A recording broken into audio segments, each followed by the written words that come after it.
नमस्कार दोस्तों, मैं निरंजन आप सभी को हिस्ट्री की जीत की इस प्लेटफॉर्म के ऊपर स्वागत करता हूं। आज के क्लास में जुलाई 2016 से लेकर जनवरी 2025 तक जो भी प्रश्न पूछे गए थे यूजीसी नेट के पेपर में, उसे वन बाय वन एक्सप्लेन करेंगे। पर आप सबसे एक रिक्वेस्ट है कि ये वीडियो को एंड तक देखना, और इससे पहले के जो भी वीडियो हैं आप उसे प्लेलिस्ट में जा के देख सकते हैं। तो चलिए दोस्तों शुरू करते हैं। पहला प्रश्न है, अंग्रेजों द्वारा देशी रियासतों के साथ किए गए निम्न संधियों को कालक्रम अनुसार सजाएं। सालबाई की संधि। सालबाई की संधि हुआ था 1782 ईस्वी में। बसीन की संधि ये हुआ था 1802 ईस्वी में। श्रीरंगपट्टनम की संधि ये हुआ था 1792 ईस्वी में। इलाहाबाद और कड़ा की संधि ये हुआ था 1765 ईस्वी में। हमें बोल रहा है कालक्रम में सजाने के लिए, यानी कि सबसे पहले कौन हुआ था और उसके बाद कौन। तो सबसे पहले आपका इलाहाबाद और कड़ा की संधि 1765 में हुआ था, तो डी पहले आएगा, उसके बाद आ जाएगा ए, उसके बाद सी और सबसे अंतिम में आएगा B. D A C B option number A में है। ऑप्शन नंबर ए आपका सही जवाब है। अगला प्रश्न है, यूनिवर्सिटी ऑफ कलकत्ता जिस एक्ट द्वारा अस्तित्व में आया वह डैश को पारित हुआ। University of Bombay act dash को पारित हुआ। University of Madras act dash को पारित हुआ। तो यूनिवर्सिटी ऑफ कलकत्ता जो है वो 24 जनवरी 1857 को पारित हुआ था। यूनिवर्सिटी ऑफ बॉम्बे 18 जुलाई को, और यूनिवर्सिटी ऑफ मद्रास जो है वो 5 सितंबर 1857 को पारित हुआ था। इसलिए सही विकल्प हो जाएगा यहाँ पर ऑप्शन नंबर सी आपका। अगला प्रश्न है, निम्नलिखित शब्द किसके हैं। जब तक लाखों लोग भूखा और अज्ञान में जी रहे हैं, मैं हर उस आदमी को विश्वासघाती मानता हूँ जिसने उनकी कीमत पर शिक्षा प्राप्त की लेकिन उनकी दशा पर तनिक भी ध्यान नहीं देता है। केशव चंद्र सेन, अरविंद घोष, स्वामी विवेकानंद या फिर बाल गंगाधर तिलक। तो सही विकल्प हो जाएगा यहाँ पर ऑप्शन नंबर सी आपका, स्वामी विवेकानंद। यह स्टेटमेंट स्वामी विवेकानंद का है। अगला प्रश्न है, all India trade union Congress की स्थापना कब हुई थी। 1918 में, 1920 में, 1924 में या फिर 1926 में। इन चार विकल्पों में सही विकल्प हो जाएगा आपका ऑप्शन नंबर बी, 1920 में स्थापित हुआ था। अगला प्रश्न है, भारतीय प्रेस से संबंधित निम्नलिखित कानूनों को कालक्रम अनुसार व्यवस्थित करें। ऑफिशियल सेक्रेट एक्ट ये आया था 1889 ईस्वी में। द इंडियन प्रेस एक्ट ये आया था 1910 ईस्वी में। Registration of the press act 11 ये आया था 1867 ईस्वी में। The Indian press emergency power act ये आया था 1931 ईस्वी में। यदि हम सही क्रम में देखें तो सबसे पहले आ जाएगा आपका सी, उसके बाद आएगा ए, उसके बाद बी और सबसे अंतिम में आएगा डी आपका। C A B D option number D में है। ऑप्शन नंबर डी आपका सही जवाब है। अगला प्रश्न है, महायुद्ध में भारत का सहयोग सुनिश्चित करने के लिए निम्नलिखित में से किस वायसराय ने अगस्त ऑफर प्रस्तुत किया था। Lord Wavell, lord Hardinge, lord Linlithgow या फिर लॉर्ड माउंटबेटन। सही विकल्प हो जाएगा यहाँ पर ऑप्शन नंबर सी आपका, लॉर्ड लिनलिथगो। अगला प्रश्न है, भारत ने किस राष्ट्र से कृषि क्षेत्र में विकास के लिए हरित क्रांति की प्रौद्योगिकी प्राप्ति की। GDR, USSR, UK या फिर USA। तो सही विकल्प हो जाएगा यहाँ पर ऑप्शन नंबर डी आपका, USA यानी कि यूनाइटेड स्टेट ऑफ अमेरिका से। अगला प्रश्न है, नीचे दो वक्तव्य दिए गए हैं, एक को कथन ए और दूसरे को कारण आर कहा गया है। कथन में कहा गया है, ब्रिटेन के प्रधानमंत्री विंस्टन चर्चिल ने क्रिप्स मिशन की रवानगी की घोषणा की। कारण में कहा गया है, रंगून के पतन के तुरंत बाद दक्षिण पूर्व एशिया में ब्रिटिश सेना की हिम्मत पस्त हो गई। अब आपको बताना है कि कथन जो है वो सही है या नहीं, उसके बाद ये भी बताना आपको कि कारण जो है वो सही है या नहीं। इसके बाद फिर आपको बताना है कि कारण जो है वो कथन की सही व्याख्या कर रहा है या नहीं। तो बिल्कुल कथन भी सही है और कारण भी सही है, और कारण जो है वो कथन की सही व्याख्या भी कर रहा है, जिसके कारण से ऑप्शन नंबर ए आपका सही जवाब है। अगला प्रश्न है, अंग्रेजों द्वारा देशी रियासतों के साथ की गई निम्न संधियों को सही कालक्रम में व्यवस्थित करें। असाई की संधि ये हुआ था 1803 ईस्वी में। लाहौर की संधि ये हुआ था 1846 ईस्वी में। राजघाट की संधि ये हुआ था 1805 ईस्वी में। हैदराबाद के निजाम के साथ सहायक संधि 1798 में हुआ था। इस प्रकार से अगर हम सही क्रम देखें तो सबसे पहले आ जाएगा आपका डी, उसके बाद ए, उसके बाद आ जाएगा सी, और सबसे अंतिम में B. D A C B, option number B में है। ऑप्शन नंबर बी आपका सही जवाब है। अगला प्रश्न है, 1835 में एल्फिंस्टन इंस्टीट्यूट बम्बई में नियुक्त होने वाला भारत का पहला प्रोफेसर निम्न में से कौन था? दादोबा पांडुरंग तरखड़कर, बाल गंगाधर जाम्बेकर, परशुराम बलवंत गोडबोले या फिर सदाशिव काशीनाथ छत्री। तो सही विकल्प हो जाएगा ऑप्शन नंबर बी आपका बाल गंगाधर जाम्बेकर।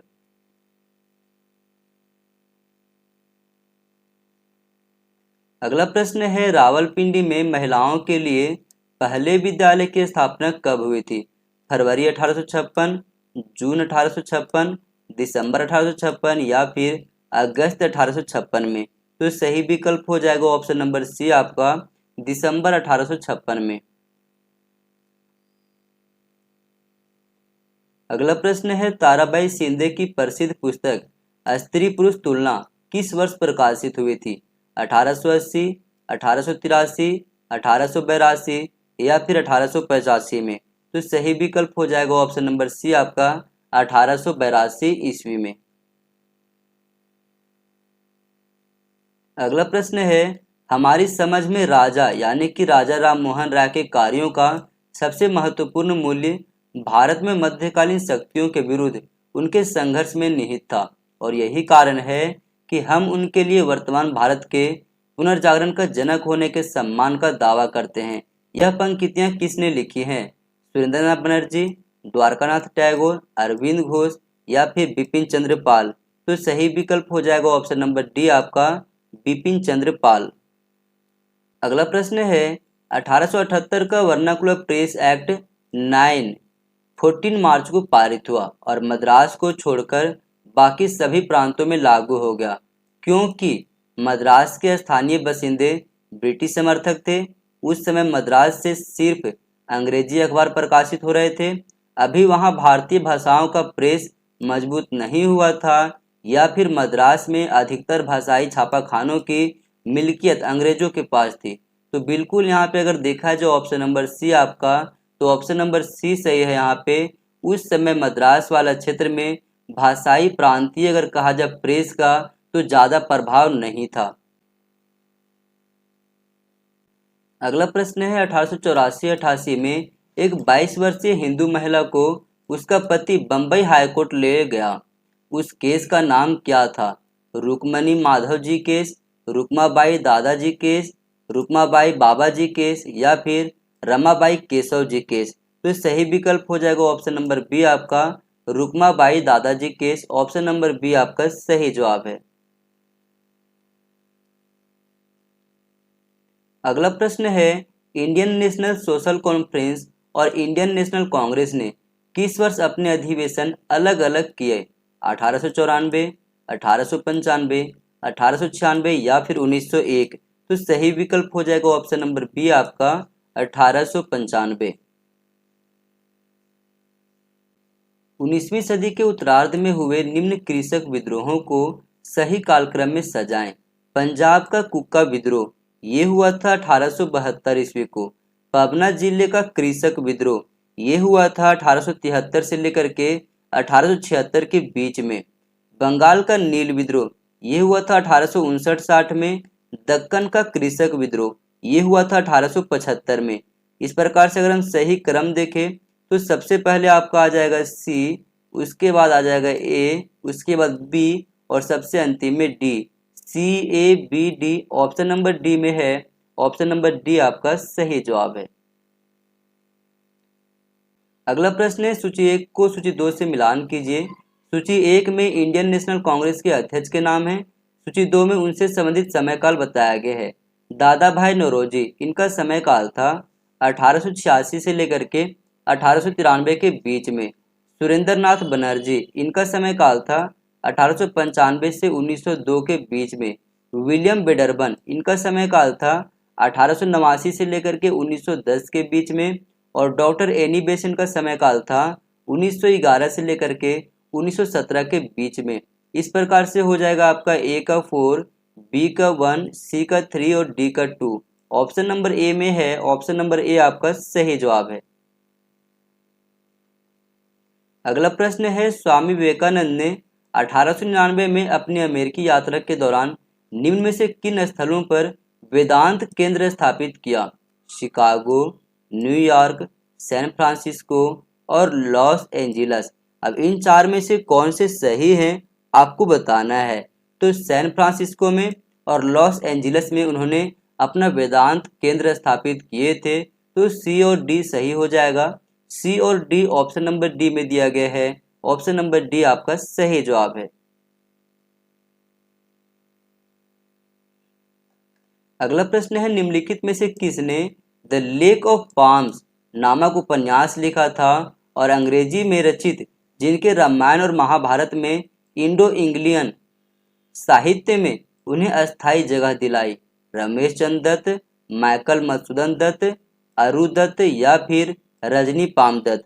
तो सही विकल्प हो जाएगा यहाँ पर रमेश चंद्र दत्त। ऑप्शन नंबर ए आपका सही जवाब है। अगला प्रश्न है, निम्नलिखित में से किसने इंडियन नेशनल कांग्रेस के आविर्भाव के संबंध में सेफ्टी वॉल्व का सिद्धांत स्वीकार किया था? लाला लाजपत राय, CF एंड्रयूज और गिरजा मुखर्जी, आर पामदत्त या फिर MS गोलवलकर। तो सही विकल्प हो जाएगा यहाँ पर ऑप्शन नंबर बी आपका।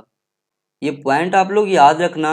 यंग इंडिया में 1916 में प्रकाशित अपने लेख में लाला लाजपत राय ने सेफ्टी वालों का सिद्धांत प्रयोग करते हुए कहा कि कांग्रेस लॉर्ड डर्पन के दिमाग की उपज है। CF एंड्रयूज और गिरजा मुखर्जी ने 1938 में इस सिद्धांत को स्वीकार किया था। अगला प्रश्न है, स्वामी श्रद्धानंद ने हरिद्वार में गुरुकुल कांगड़ी की स्थापना कब की थी? 1902, 1904, 1906 या फिर 1908 में। तो सही विकल्प हो जाएगा ऑप्शन नंबर ए आपका 1902 में। अगला प्रश्न है, निम्नलिखित में से किसने 1908 में अमेरिका में पहला नियमित प्रचार पत्र द फ्री हिंदुस्तान निकालना शुरू किया? सरदार सिंह राणा, श्यामजी कृष्ण वर्मा, तारकनाथ दास या फिर मैडम कामा। तो सही विकल्प हो जाएगा ऑप्शन नंबर सी आपका तारकनाथ दास। अगला प्रश्न है, कोई सरकार तब तक सेवा का उपकरण है जब तक वह लोगों की इच्छा और सहमति पर आधारित है। जब वह जनता को जबरदस्ती झुकाने का प्रयास करती है तब वह दमन का औजार बन जाती है। इसलिए जिस समय जनता में उस आतंक का भय समाप्त हो जाता है, चाहे वह कानून का हो या अस्त्र शस्त्र का, तब वह दमन भी समाप्त हो जाता है। यह कथन किसका है? BG तिलक, doctor Annie Besant, Mahatma Gandhi या फिर MN रॉय। सही विकल्प हो जाएगा ऑप्शन नंबर सी आपका महात्मा गांधी। महात्मा गांधी के द्वारा यह स्टेटमेंट दिया गया था। अगला प्रश्न है, निम्न में से बॉम्बे क्रॉनिकल का संपादक कौन था जिसे देश निकाला दिया गया? स्टेनली रीड फ्रेजर, बेंजामिन गाय हॉर्नीमैन, SK रेडक्लिफ या फिर CF एंड्रयूज। तो सही विकल्प हो जाएगा ऑप्शन नंबर बी आपका बेंजामिन गाय हॉर्नीमैन। अगला प्रश्न है, निम्नलिखित में से किसने महात्मा गांधी के आरंभिक काल में उन पर कोई प्रभाव नहीं डाला? रायचंद्र मेहता, जॉन स्टुअर्ट मिल, जॉन रस्किन या फिर लियो टॉल्स्टॉय। इन चार विकल्पों में सही विकल्प हो जाएगा John Stuart Mill. Option number B आपका सही जवाब है। 1922 में मुलसी डैम सत्याग्रह का नेतृत्व किसने किया था? MK Gandhi, NC Kelkar, PM Bapat या फिर विनोबा भावे। तो सही विकल्प हो जाएगा यहाँ पर ऑप्शन नंबर सी आपका PM बापट। अगला प्रश्न है, सूची 1 को सूची 2 से मिलान कीजिए। गोलमुरी टिन प्लेट स्ट्राइक ये हुआ था 1929 में। Great Indian peninsular railway strike ये हुआ था 1930 में। असम बंगाल रेलवे स्ट्राइक ये हुआ था 1921 में। अहमदाबाद टेक्सटाइल स्ट्राइक ये हुआ था 1918 में। इस प्रकार से अगर देखा जाए विकल्प की ओर तो ऑप्शन नंबर बी आपका सही जवाब है। ए का 1, बी का 2, सी का 3 और डी का 4। अगला प्रश्न है, किस राष्ट्रीय नेता ने 1929 में कहा था कि कांग्रेस कोई श्रमिक संगठन नहीं बल्कि हर तरह के लोगों का एक बड़ा समूह है? NM जोशी, MN रॉय, जवाहरलाल नेहरू या फिर सुभाष चंद्र बोस? इन 4 विकल्पों में सही विकल्प हो जाएगा ऑप्शन नंबर सी आपका जवाहरलाल नेहरू। अगला प्रश्न है, किस भारतीय क्रांतिकारी ने 1943 में विदेश में इंडियन नेशनल आर्मी की कमान सुभाष चंद्र बोस को सौंपी? कैप्टन मोहन सिंह, सरदार प्रीतम सिंह, कैप्टन शाहनवाज खान या फिर रास बिहारी बोस? तो सही विकल्प हो जाएगा ऑप्शन नंबर डी आपका रास बिहारी बोस। अगला प्रश्न है, प्रधानमंत्री नेहरू द्वारा राज्य पुनर्गठन आयोग की स्थापना कब की गई थी? 1948, 1951, 1953 या फिर 1955 में? इन 4 विकल्पों में सही विकल्प हो जाएगा आपका ऑप्शन नंबर सी 1953 में गठित किया गया था। अगला प्रश्न है, किस संवैधानिक सुधार द्वारा प्रांतीय स्तर पर द्वैध शासन की शुरुआत हुई? मार्ले मिंटो सुधार 1909, मोंटेस्क्यू चेम्सफोर्ड सुधार 1919, सैमन कमीशन की report 1927, government of India act 1935? तो सही विकल्प हो जाएगा ऑप्शन नंबर बी आपका मोंटेस्क्यू चेम्सफोर्ड सुधार 1919 के माध्यम से द्वैध शासन की शुरुआत किया गया था प्रांतीय स्तर पर। अगला प्रश्न है, 1843 के इंडिया एक्ट 5 द्वारा भारत में किस प्रथा को अवैध यानी कि गैर कानूनी घोषित किया गया था? सती प्रथा को, शिशु हत्या को, दास्ता को या फिर दहेज को? तो सही विकल्प हो जाएगा यहाँ पर ऑप्शन नंबर सी आपका दास्ता को। अगला प्रश्न है, नीचे 2 वक्तव्य दिए गए हैं, एक को कथन ए और दूसरे को कारण आर कहा गया है। कथन में कहा गया है, भारत के अभिजात वर्गीय एवं राज परिवार को शिक्षा प्रदान करने के लिए भारत में चिप्स कॉलेज की स्थापना की गई थी। बिल्कुल सही है। कारण में कहा गया है, मूल निवासी अपनी भाषाओं में नहीं बल्कि अंग्रेजी में शिक्षा प्राप्त करने के इच्छुक थे। नहीं, ये स्टेटमेंट जो है वो गलत है। तो यहाँ पर अगर देखा जाए विकल्प की ओर तो ए सही है लेकिन आर गलत है। ऑप्शन नंबर सी आपका सही जवाब है। अगला प्रश्न है, निम्नलिखित में से किसने इस मत का समर्थन नहीं किया कि भारत में संरक्षण प्राप्त नरेश मात्र ब्रिटिश ताज के सामंत थे? Sir Louis Tupper, Wilton, duke of Argyll या फिर सर विलियम ली वार्नर? अब इन 4 विकल्पों में सही विकल्प हो जाएगा ऑप्शन नंबर डी आपका सर विलियम ली वार्नर। अगला प्रश्न है, निम्नलिखित अकाल आयोगों को कालक्रम अनुसार व्यवस्थित कीजिए। मैकडोनल्ड आयोग ये आया था 1900 ईस्वी में। अस्ट्रेची ये 1880 में स्थापित हुआ था। लायल कमीशन या फिर लायल आयोग जो है वो 1897 में स्थापित हुआ था। कैंपबेल ये 1866-67 में स्थापित हुआ था। इस प्रकार से अगर हम क्रम देखें तो सबसे पहले आ जाएगा आपका डी, उसके बाद आएगा बी, उसके बाद सी और सबसे अंतिम में A. D B C A option number C में है। ऑप्शन नंबर सी आपका सही जवाब है। अगला प्रश्न है, ब्रिटिश औपनिवेशिक सरकार द्वारा प्रथम फैक्ट्री अधिनियम कब पारित किया गया? 1867, 1876, 1881 या फिर 1884 में? तो सही विकल्प हो जाएगा यहाँ पर ऑप्शन नंबर सी आपका 1881 ईस्वी में पहली बार फैक्ट्री अधिनियम पारित हुआ था। अगला प्रश्न है, निम्नलिखित में से कौन सा अखिल भारतीय मुस्लिम लीग की स्थापना का घोषित उद्देश्य नहीं था? भारतीय मुसलमानों में सर्व इस्लामवाद के विचारधारा को प्रचारित करना, भारतीय मुसलमानों के राजनीतिक अधिकारों एवं हितों के ब्रिटिश सरकार के समझ पैरवी करना, भारतीय मुसलमानों में ब्रिटिश सरकार के प्रति वफादारी की भावनाओं को प्रोत्साहित करना, अन्य समुदायों के प्रति भारतीय मुसलमानों में किसी भी प्रकार के विद्वेष की भावना को रोकना।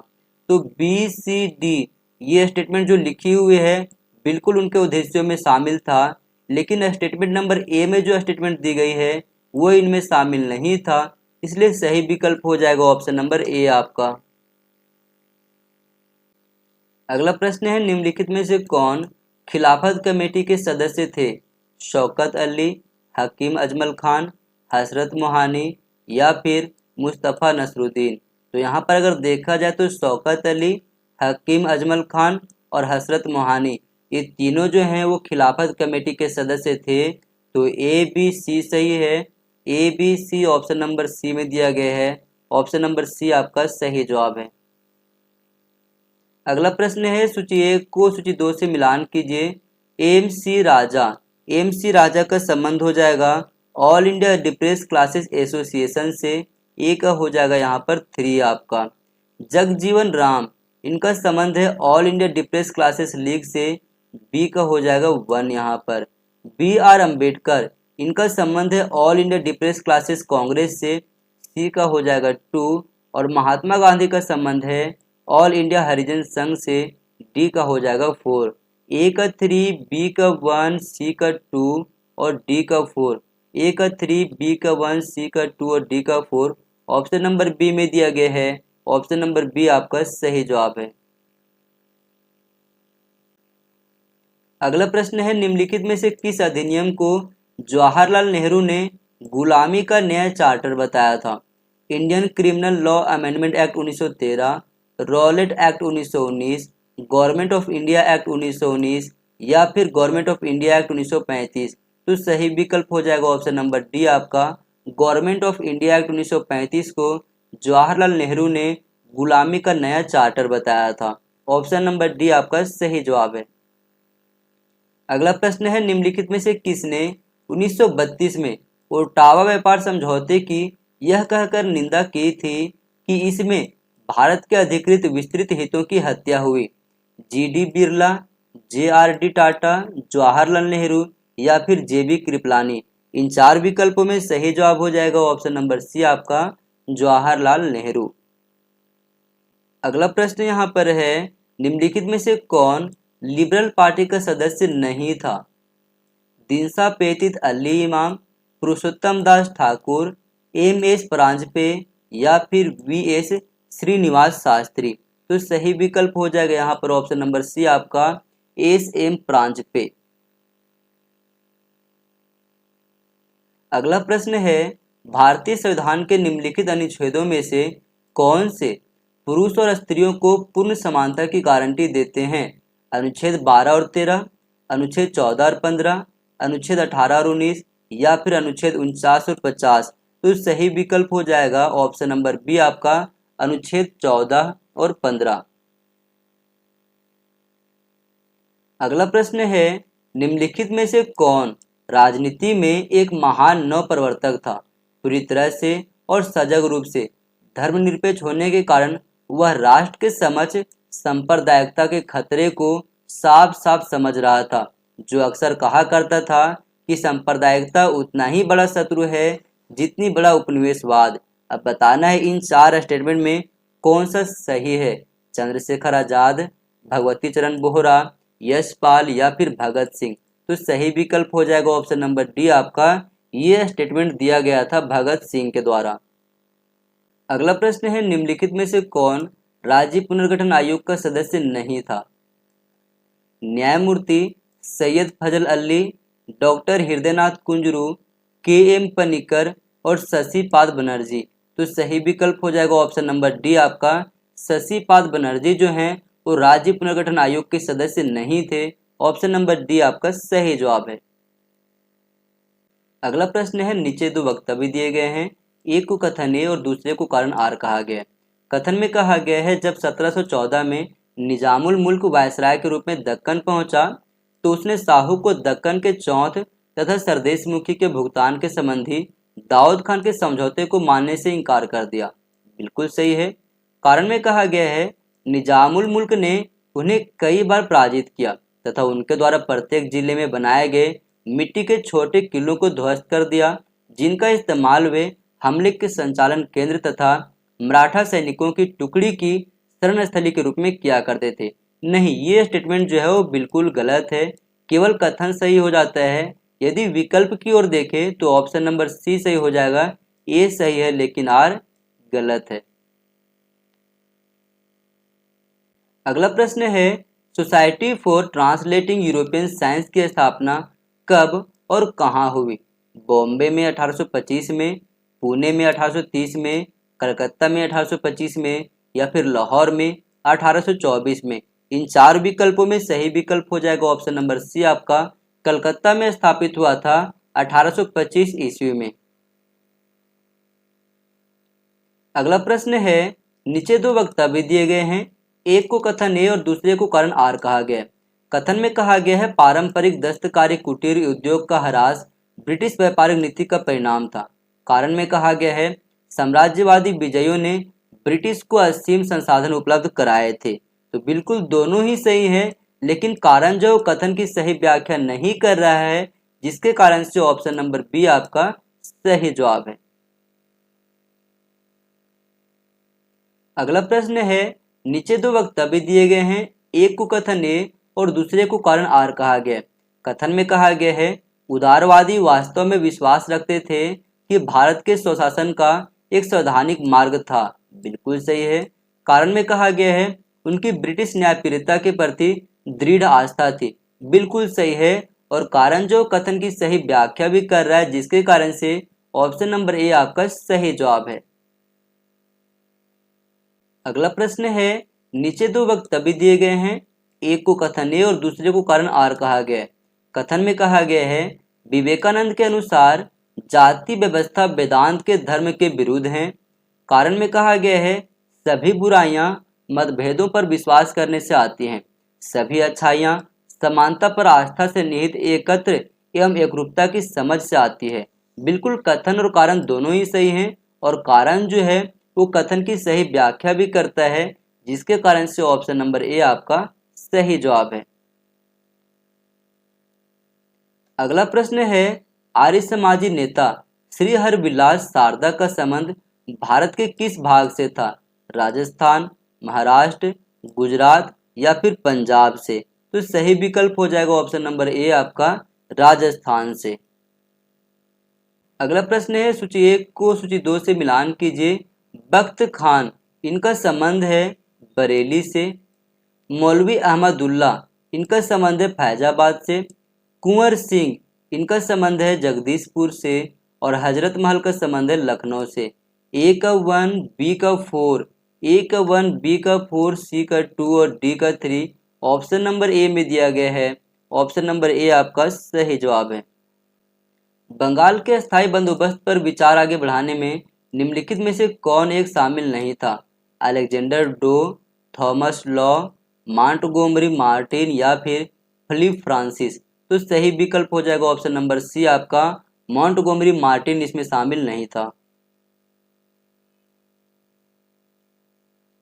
अगला प्रश्न है, निम्नलिखित जनजातीय विद्रोहों को कालक्रमानुसार व्यवस्थित कीजिए। रंपा विद्रोह ये 1879 ईस्वी में हुआ था। संथाल विद्रोह 1855-56 में हुआ था। कोल विद्रोह ये 1831 में हुआ था। बिरसा मुंडा के नेतृत्व में मुंडा विद्रोह 1899 में हुआ था। इस प्रकार से अगर हम क्रम देखें तो सबसे पहले सी होगा, उसके बाद बी, उसके बाद ए और सबसे अंतिम में D. C B A D option number B में दिया गया है। ऑप्शन नंबर बी आपका सही जवाब है। अगला प्रश्न है, निम्नलिखित में से कौन कौन क्रांतिकारी नेता थे? बरकतुल्ला, खिजर हयात खान, ओबैदुल्ला सिंधी और महमूद हसन? तो यहाँ पर अगर देखा जाए तो बरकतुल्ला बिल्कुल थे, ओबैदुल्ला सिंधी भी थे और महमूद हसन भी थे। ए सी डी सही हो जाएगा। A C D option number D में है। ऑप्शन नंबर डी आपका सही जवाब है। इंडियन नेशनल कांग्रेस के किस अधिवेशन में देशी रियासतों के बारे में पहली बार किसी नीति का प्रतिपादन किया गया? नागपुर अधिवेशन में 1920 में, त्रिपुरा अधिवेशन 1939 में, हरिपुरा अधिवेशन 1938 में या फिर कराची अधिवेशन 1931 में? तो सही विकल्प हो जाएगा ऑप्शन नंबर ए आपका नागपुर अधिवेशन 1920 में। कांग्रेस ने किस अधिवेशन में पूर्ण स्वराज का प्रस्ताव पारित किया था? लाहौर अधिवेशन, कलकत्ता अधिवेशन, मद्रास अधिवेशन या फिर लखनऊ अधिवेशन? तो सही विकल्प हो जाएगा ऑप्शन नंबर ए आपका लाहौर अधिवेशन में। बंगाल की वामपंथी महिला नेताओं ने 1942 में निम्न में से किस संगठन की स्थापना की थी? महिला सुधारना समिति, महिला समाजवादी समिति, महिला सुरक्षा समिति, महिला आत्मरक्षा समिति? इन चार विकल्पों में से सही विकल्प हो जाएगा ऑप्शन नंबर डी आपका महिला आत्मरक्षा समिति। निम्नलिखित में से कौन इंडियन कांग्रेस की पहली भारतीय महिला अध्यक्ष बनी थी? अरुणा आशफ अली, सुचिता कृपलानी, सरोजनी नायडू या फिर लतिका घोष? तो सही विकल्प हो जाएगा ऑप्शन नंबर सी आपका सरोजनी नायडू। अगला प्रश्न है सूची 1 को सूची 2 से मिलान कीजिए। बाबा बोधिनी, इसका संपादन उमेश चंद्र दत्त के द्वारा किया गया था। महिला का संपादन किया गया था गिरीश चंद्र सेन के द्वारा। भारती का शुरुआत किया गया था द्विजेंद्रनाथ टैगोर के द्वारा। सुप्रभात का शुरुआत किया गया था कोमिदिनी और बसंती मित्र के द्वारा। इस प्रकार से अगर देखें तो ए का 2, बी का 3, सी का 1 और डी का 4 ऑप्शन नंबर बी में है। ऑप्शन नंबर बी आपका सही जवाब है। अगला प्रश्न है खुदाई खिदमतगारों को आम लोग किस नाम से जानते थे? हरी कुर्ती वाले, लाल कुर्ती वाले, काले कुर्ती वाले या फिर सफेद कुर्ती वाले? तो सही विकल्प हो जाएगा ऑप्शन नंबर बी आपका लाल कुर्ती वाले। अगला प्रश्न है किस क्षेत्र में साम्यवादियों ने इस नारे के साथ अपना भारी अभियान शुरू किया था कि अमेरिकी मॉडल को अरब सागर में फेंको? नागपुर स्टेट के क्षेत्र में, निजाम स्टेट के क्षेत्र में, उत्तर पश्चिम त्रावणकोर स्टेट के क्षेत्र में या फिर भागलपुर के क्षेत्र में? तो ये स्टेटमेंट दिया जा रहा था उत्तर पश्चिम त्रावणकोर के स्टेट के जो लोग थे उनके द्वारा। तो ऑप्शन नंबर सी आपका सही जवाब है। बंगाल के बटाईदार किसानों शेयर क्रोपर का तेभागा संघर्ष सबसे जोरदार था, जिसमें किसानों ने घोषणा की थी कि वह जमींदारों को फसल का 22 भाग अदा नहीं करेंगे। तो सही विकल्प हो जाएगा यहाँ पर 1/2। ऑप्शन नंबर डी आपका सही जवाब है। जापानी वस्तुओं का प्रस्ताव राष्ट्रीय कांग्रेस ने किस वर्ष पारित किया था, जिसमें इसके लिए भारतीयों से अपील की गई थी? 1936, 1937, 1938 या फिर 1939? तो सही विकल्प हो जाएगा ऑप्शन नंबर बी आपका 1937 में पारित किया गया था। अगला प्रश्न है निम्नलिखित घटनाओं को कालक्रम अनुसार व्यवस्थित कीजिए। सबसे पहले इंडियन नेशनल आर्मी की स्थापना होती है 1943 में। उसके बाद सुभाष चंद्र बोस श्री तोजो से मिलने के लिए जापान जाते हैं 1943 में ही। उसके बाद अगर देखें तो इंडियन नेशनल आर्मी ने स्वतंत्र भारत की धरती पर राष्ट्रीय ध्वज लहराया था 1944 में और सुभाष चंद्र बोस का तारपेई में आगमन हुआ था 1945 में।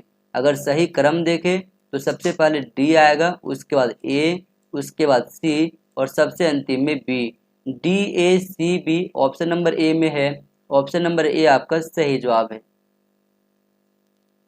वे चाहे खुद को मुसलमान, हिंदू या कुछ भी और बताते हो, जब वह बर्बर होकर निर्मम हत्याएं करते हैं तो उसे असहाय भाव से देखने की जगह मैं सर्वशक्तिमान से प्रार्थना करूंगा कि वह मुझे इस दुख भरी दुनिया से ले जाए। यह पंक्तियां निम्नलिखित में से किसकी हैं? एम.के. गांधी, अब्दुल गफ्फार खान, विनोबा भावे या फिर मौलाना अबुल कलाम आजाद? तो सही विकल्प हो जाएगा ऑप्शन नंबर ए आपका एम.के. गांधी। अगला प्रश्न है निम्नलिखित घटनाओं को कालक्रम अनुसार व्यवस्थित करें। द डेक्कन एसोसिएशन, इसकी स्थापना गोपाल हरि देशमुख के नेतृत्व में 1852 में किया गया था। ईस्ट इंडिया एसोसिएशन, इसकी स्थापना 1866 ईस्वी में दादा भाई नौरोजी के द्वारा किया गया। भारतीय राष्ट्रीय कांग्रेस की स्थापना 1885 ईस्वी में ए.ओ. ह्यूम के नेतृत्व में किया गया।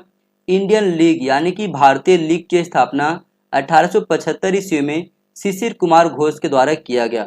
अगर हम इसको क्रोनोलॉजी ऑर्डर में सेट करें तो सबसे पहले आ जाएगा आपका ए, उसके बाद आ जाएगा आपका बी, उसके बाद डी आएगा और सबसे अंतिम में आएगा आपका C. A B D C option number D में है। ऑप्शन नंबर डी आपका सही जवाब है। अगला प्रश्न है, हिंदू और मुस्लिम दोनों सदस्यों वाले the United Indian patriotic association को 1888 में किसने स्थापित किया? सर अब्दुल रहीम, दादा भाई नौरोजी, सर सैयद अहमद या फिर सर विलियम बेडरबन? तो सही विकल्प हो जाएगा ऑप्शन नंबर सी आपका, सर सैयद अहमद के द्वारा इसकी स्थापना की गई थी। अगला प्रश्न है, प्राचीन स्मारक परिरक्षण अधिनियम किस वायसराय के काल में पारित हुआ था? तो सही विकल्प हो जाएगा ऑप्शन नंबर डी आपका, लॉर्ड कर्जन के कार्यकाल में इसे पारित किया गया था।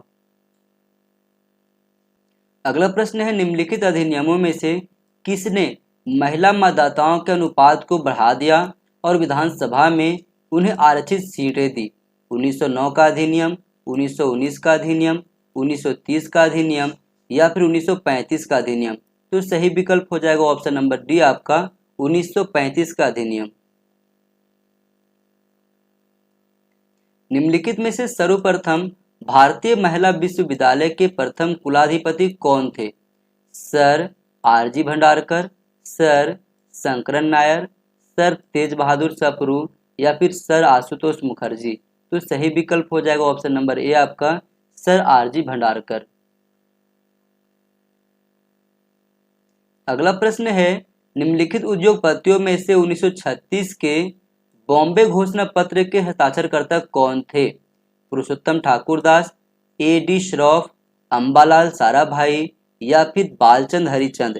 तो यहाँ पर अगर देखा जाए तो पुरुषोत्तम ठाकुरदास और बालचंद हरिचंद थे। ए और डी सही हो जाएगा। ए और डी ऑप्शन नंबर सी में है। ऑप्शन नंबर सी आपका सही जवाब है। अगला प्रश्न है, असहयोग आंदोलन के दौरान आंध्र प्रदेश के गुंटूर जिले में निम्नलिखित में से कौन सा सशक्त आदिवासी आंदोलन आरंभ हुआ था? नायकड़ा आंदोलन, ताना भगत आंदोलन, चेंचू आंदोलन या फिर मीनार आंदोलन? तो सही विकल्प हो जाएगा ऑप्शन नंबर सी आपका, चेंचू आंदोलन। अंकल टॉम्स कैबिन की तरह उसी प्रकार के बंगाली पुस्तक कुली कहानी का लेखक कौन है? पंडित राम कुमार विद्यारत्न, द्वारकानाथ गांगुली, शिवनाथ शास्त्री या फिर बाबू केदारनाथ घोष? तो सही विकल्प हो जाएगा ऑप्शन नंबर ए आपका, पंडित राम कुमार विद्यारत्न। निम्नलिखित में से किसने मुस्लिम लीग और भारतीय राष्ट्रीय कांग्रेस को 1916 में एक साथ लाने में महत्वपूर्ण भूमिका अदा की? Lokmanya Tilak, Annie Besant, Theodore bake, बकर उल मुल्क? सही विकल्प हो जाएगा ऑप्शन नंबर ए आपका, लोकमान्य तिलक। अगला प्रश्न है, सूची 1 को सूची 2 से मिलान कीजिए। इंडियन एसोसिएशन, इसकी स्थापना 1876 में हुई थी। महाजन सभा की स्थापना 1884 में। द बॉम्बे एसोसिएशन, इसकी स्थापना 1852 में हुई थी और पुनः सार्वजनिक सभा की स्थापना 1867 में। इस प्रकार से ए का 3, बी का 4, सी का 1 और डी का 2 ऑप्शन नंबर बी में दिया गया है। ऑप्शन नंबर बी आपका सही जवाब है। अगला प्रश्न है, नीचे 2 वक्तव्य दिए गए हैं, एक को कथन ए और दूसरे को कथन आर कहा गया है। कथन में कहा गया है, भारत ने सार्वजनिक मामलों में महिलाओं के परिवेश में वृद्धि करने के बाद अपने राजनीतिक रूढ़िवाद के एक बड़े हिस्से को उखाड़ फेंका। बिल्कुल सही है। कारण में कहा गया है, यदि शक्ति का अर्थ पाशविक शक्ति है तो पुरुषों की तुलना में महिलाएं वास्तव में कम पाशविक हैं। यदि शक्ति का अर्थ नैतिक शक्ति है तो महिलाएं अमानवीय रूप से पुरुषों से श्रेष्ठतर हैं। बिल्कुल दोनों ही कथन और कारण सही है, लेकिन कारण जो कथन की व्याख्या नहीं कर रहा, जिसके कारण से ऑप्शन नंबर बी आपका सही जवाब है। अगला प्रश्न है, 1880 में आरंभ हुई स्टैट्यूटरी सिविल सर्विस के बारे में क्या सही नहीं था? नियुक्तियां सामान्यतः अच्छे एवं सामाजिक स्थिति के परिवारों के युवाओं के लिए सीमित थी। बिल्कुल सही है। इस सेवा का अनुपात 1 वर्ष में नियुक्त परिसंविदा सिविल सेवकों की कुल संख्या के 1/6 से अधिक नहीं हो। ये भी सही है। इस सेवा के लिए नियुक्तियां मनोनयन द्वारा होती थी। ये भी सही है। यह सेवा पूर्णता का घटक प्रदान करती थी और भारतीयों के उच्च पदों पर नियोजन के दावों के साथ न्याय करती थी। नहीं, ये स्टेटमेंट गलत है। हमसे पूछ रहा कौन सा सही नहीं है, इसलिए सही विकल्प हो जाएगा ऑप्शन नंबर डी आपका। निम्नलिखित में से कौन सा जवाहरलाल नेहरू द्वारा स्थापित गुटनिरपेक्षता का उद्देश्य नहीं था? यह शीत युद्ध और उससे संबंधित सैन्य समझौतों के संबंध में था। बिल्कुल सही है। यह उपनिवेशवाद की दुष्ट शक्तियों, नक्सलवाद और दमन के विरुद्ध था। ये भी सही है। यह विश्व शांति के प्रोत्साहन और निशस्त्रीकरण को बढ़ावा देने की दिशा में था। ये भी सही है। इसका उद्देश्य यूएसए और यूएसएसआर का सामना करने के लिए तीसरी शक्ति के निर्माण का था। नहीं, ये स्टेटमेंट गलत है। ऑप्शन नंबर डी यहाँ पर सही हो जाएगा। हमसे पूछ रहा है कौन सा उद्देश्य नहीं था, तो ऑप्शन नंबर डी आपका सही जवाब है। अगला प्रश्न है, निम्नलिखित कथन किसका है? हमने अपने शत्रु को पूर्णतः पंगु बना दिया है और अपने मित्रों की शक्ति को भी दुर्जय नहीं बनने दिया।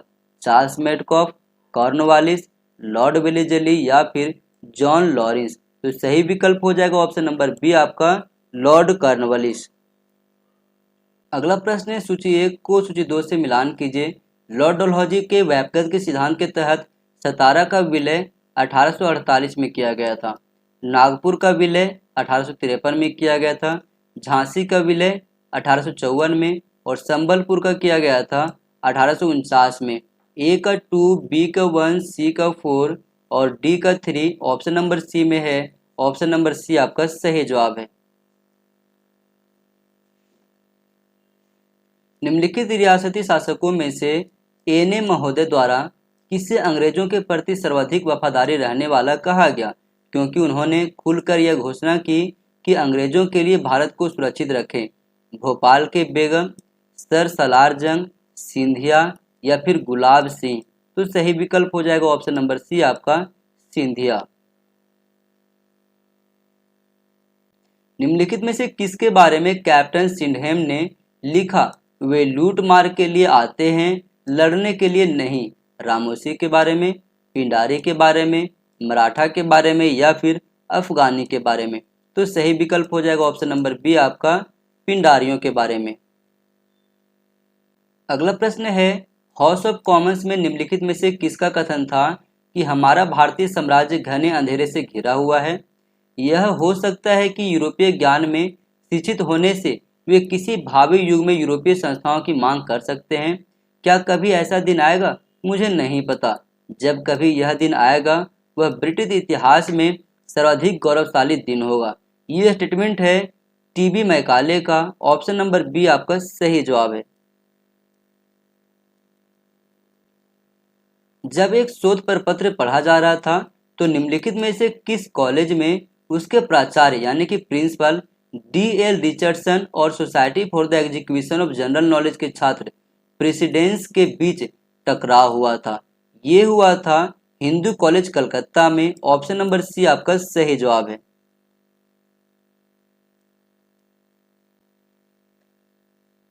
अगला प्रश्न है, सूची 1 को सूची 2 से मिलान कीजिए। Indian Institute of Science Bangalore, इसकी स्थापना की गई थी 1911 में। Thomson College of Civil Engineering Roorkee, इसकी स्थापना की गई थी 1847 में। बोस रिसर्च इंस्टीट्यूट कोलकाता, इसकी स्थापना की गई थी 1917 में। The Harcourt Butler technological institute Kanpur, इसकी स्थापना की गई थी 1921 में। तो ए का 2, बी का 4, सी का 1 और डी का 3 ऑप्शन नंबर डी आपका सही जवाब है। उस अधिनियम का नाम क्या है जिसके अंतर्गत किसी भी देसी भाषा के पत्र के मुद्रक एवं प्रकाशक को सरकार के विरुद्ध असंतोष की भावना फैलाने वाली सामग्री न प्रकाशित करने का प्रतिज्ञा पत्र देना होता था? Press act 1910, press emergency power act 1937, press sensor act 1968 या फिर वर्नाकुलर प्रेस एक्ट 1878? तो सही विकल्प हो जाएगा ऑप्शन नंबर डी आपका, वर्नाकुलर प्रेस एक्ट 1878। निम्नलिखित में से किसने 1901 में अवयस्क विवाह संरक्षण अधिनियम पारित किया, जिसने राज्य में विवाह योग्य उम्र लड़कियों के लिए 12 और लड़कों के लिए 16 वर्ष निर्धारित किया था। इंदौर के होलकर, नागपुर के भोंसले, कोल्हापुर के भोंसले या फिर बड़ौदा के गायकवाड़। तो सही विकल्प हो जाएगा ऑप्शन नंबर डी आपका बड़ौदा के गायकवाड़। किस वर्ष कामगार क्षतिपूर्ति अधिनियम पारित हुआ? 1911, 1919, 1923 या फिर 1934। सही विकल्प हो जाएगा ऑप्शन नंबर सी आपका 1923 में। जन्म नियंत्रण लीग बंबई में किस वर्ष स्थापित हुई थी? यह स्थापित हुई थी 1924 में। ऑप्शन नंबर बी आपका सही जवाब है। अगला प्रश्न है, सूची 1 को सूची 2 से मिलान कीजिए। सूची 1 में साहित्यक लेखक के नाम लिखे गए हैं। सूची 2 में लेखन की भाषा बताई गई है। राधानाथ रे, इनका जो भाषा था वो था उड़िया। सुब्रमण्यम भारती, इनका था तमिल। भाई वीर सिंह, इनका था पंजाबी। और किरण वर्मा का था मलयालम। इस प्रकार से अगर देखा जाए तो ए का 3, बी का 4, सी का 1 और डी का 2 ऑप्शन नंबर ए में है। ऑप्शन नंबर ए आपका सही जवाब है। अगला प्रश्न है, निम्नलिखित में से कौन सी प्रसिद्ध महिला क्रांतिकारी थी जिसे चटगांव शास्त्रकार हमला मामले में आजीवन निर्वासन की सजा हुई थी? 1939 में छूटने के बाद भारत की कम्युनिस्ट पार्टी में वे शामिल हुई। बीना दास, कल्पना दत्त, प्रतिलता वाडेकर या फिर लीला नाग। तो सही जवाब हो जाएगा यहाँ पे कल्पना दत्त। ऑप्शन नंबर बी आपका सही जवाब है। क्रिप्स प्रस्तावों को निम्नलिखित में से किसने दिवालिया होते बैंक के पोस्ट डेटेड चेक के रूप में बताया है? जवाहरलाल नेहरू, महात्मा गांधी, सी राजगोपालाचारी या फिर जीबी कृपलानी। तो सही विकल्प हो जाएगा ऑप्शन नंबर बी आपका, यह स्टेटमेंट महात्मा गांधी के द्वारा दिया गया था। निम्नलिखित में से फक्र ए अफगान की उपाधि किसे मिली थी? सैयद हसन इमाम को, खान सैयद अहमद को, अबुल कलाम आज़ाद को या फिर खान अब्दुल गफ्फार खान को। तो सही विकल्प हो जाएगा ऑप्शन नंबर डी आपका, खान अब्दुल गफ्फार खान को फक्र ए अफगान की उपाधि दिया गया था। अगला प्रश्न है, नील विद्रोह के दौरान किसानों के हित का समर्थन एवं नील खेत मालिकों की कड़ी निंदा निम्नलिखित में से किस समाचार पत्र ने की थी? Friend of India, Hindu patriot, Hurkaru या फिर हिंदुस्तान। इन 4 विकल्पों में से सही विकल्प हो जाएगा Hindu Patriot. Option number B आपका सही जवाब है। अगला प्रश्न है, निम्नलिखित में से कौन सा युग में सही ढंग से सुमेलित नहीं है? चटगांव शास्त्रागार हमला, सूर्यसेन। बिल्कुल सूर्यसेन के नेतृत्व में ही चटगांव शास्त्रागार लूट हुआ था, बिल्कुल सही है। अशफाक उल्लाह खां के नेतृत्व में काकोरी षड्यंत्र केस हुआ था, ये भी सही है। जतिन दास के नेतृत्व में लाहौर षड्यंत्र केस, ये भी सही है। मेरठ षड्यंत्र केस मिर्जा अब्बास, नहीं, ये सही मैच नहीं है। ऑप्शन नंबर डी आपका सही जवाब है। ये पॉइंट आप लोग याद रखना, मुजफ्फर अहमद, एस के डांगे, एस वी घाटे, डॉक्टर जी अधिकारी, पीसी जोशी, एस मिर्जारकर, शौकत उस्मानी, फिलिप स्ट्रैट आदि को हमले और अन्य उग्रवादी तरीकों के माध्यम से भारत की ब्रिटिश सरकार को उखाड़ फेंकने के षड्यंत्र के आरोप में गिरफ्तार किया गया था मेरठ षड्यंत्र केस के तहत। तो ये पॉइंट आप लोग अच्छी तरीके से याद रखना। निम्नलिखित 4 विश्वविद्यालयों में से कौन से 2 विश्वविद्यालय एक ही वर्ष में स्थापित हुए थे? अलीगढ़ मुस्लिम विश्वविद्यालय, इसकी स्थापना हुई थी 1875 ईस्वी में। एसएनडीटी महिला विश्वविद्यालय बॉम्बे, इसकी स्थापना हुई थी 1916 ईस्वी में। बनारस हिंदू विश्वविद्यालय, इसकी स्थापना भी 1916 में ही हुई थी। विश्व भारती विश्वविद्यालय, इसकी स्थापना 1921 में हुई थी। इस प्रकार से अगर देखा जाए तो एसएनडीटी और बीएचयू ये दोनों जो है एक ही वर्ष में स्थापित हुए थे। तो बी और सी सही हो जाएगा। B C option number C में दिया गया है। ऑप्शन नंबर सी आपका सही जवाब है। ईश्वर चंद्र विद्यासागर निम्नलिखित में से किस संस्थान से संबंधित थे जिसने महिलाओं की शिक्षा के मामले का समर्थन किया? Bethune college Calcutta, Hindu college Calcutta, girls school Barasat, Sanskrit college Calcutta. तो सही विकल्प हो जाएगा ऑप्शन नंबर ए आपका, बेथुन कॉलेज कलकत्ता से जुड़े हुए थे। संयुक्त राजस्थान राज्य के पुनर्गठन की संविदा में निम्नलिखित में से किस रियासती शासक को उनके जीवन भर के लिए महाराज प्रमुख बनाया गया था? जोधपुर, बीकानेर, मेवाड़ या फिर जयपुर। सही विकल्प हो जाएगा ऑप्शन नंबर सी आपका मेवाड़। अब दोस्तों अगले क्लास में हम लोग जुलाई 2018 से आगे कंटिन्यू करेंगे। अभी हम लोग वीडियो को यहीं पे रोकते हैं।